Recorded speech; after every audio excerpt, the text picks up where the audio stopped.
அன்பானவர்களே, அற்புதமான நல்ல நாளிலே உங்களை நான் வாழ்த்துகின்றேன். நீதிமொழிகளின் புத்தகம் 27ஆம் அதிகாரம் 5 மற்றும் 6ஆம் வசனங்கள். மறைவான சிநேகத்தை பார்க்கிலும் வெளிப்படையான கடிந்து கொள்ளுதல் நல்லது. Open rebuke is better than secret love. சிநேகிதன் அடிக்கும் அடிகள் உண்மையானவைகள், சத்துருவிடும் முத்தங்களோ வஞ்சனையுள்ளவைகள். Faithful are the wounds of a friend, but the kisses of an enemy are deceitful.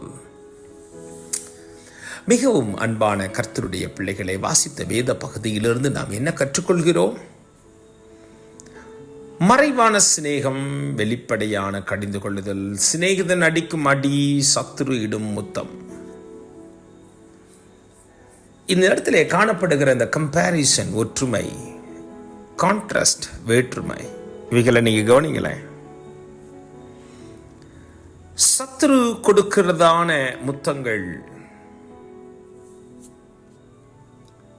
மறைவான சிநேகம், வெளிப்படையான கடிந்து கொள்ளுதல், சிநேகிதன் அடிக்கும் அடி. பல நேரங்களில் இன்றைக்கு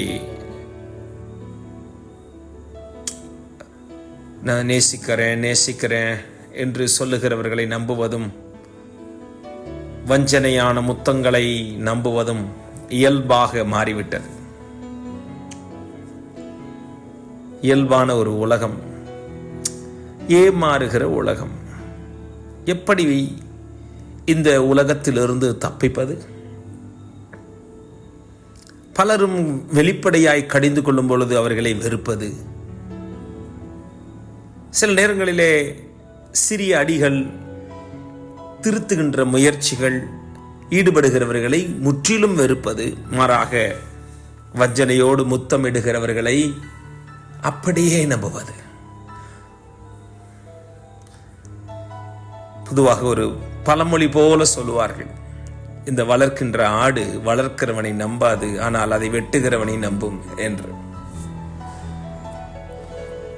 நண்பர்களை நம்புவதில்லை, தங்களை கடிந்து கொள்கிறவர்களை நம்புவதில்லை. தேவனுடைய வார்த்தை கடிந்து கொள்கிறது, அதை நம்புவதில்லை, அதற்கு தயாரில்லை. ஆனால் பல புத்தகங்கள் வஞ்சனை உள்ளதாக இருக்கிறது, ஏமாற்றுகிறது, நம்புகிறார்கள். தெய்வ மனிதர்கள் கடிந்து கொள்கிறார்கள், அவர்களை பிடிக்கவில்லை.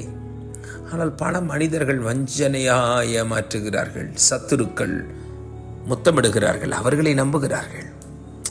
என் வார்த்தையை கவனிக்கிற அன்பானவர்களே, மிகவும் கவனமாய் ஞானமாய் வாழ நாங்கள் உங்களுக்கு ஒரு அழைப்பு கொடுக்கிறோம். கர்த்தர் உங்களுக்கு சகல ஞானத்தையும் தருவாராக. மறைவான சிநேகத்தை பார்க்கிலும் வெளிப்படையான கடிந்து கொள்ளுதல் நல்லது.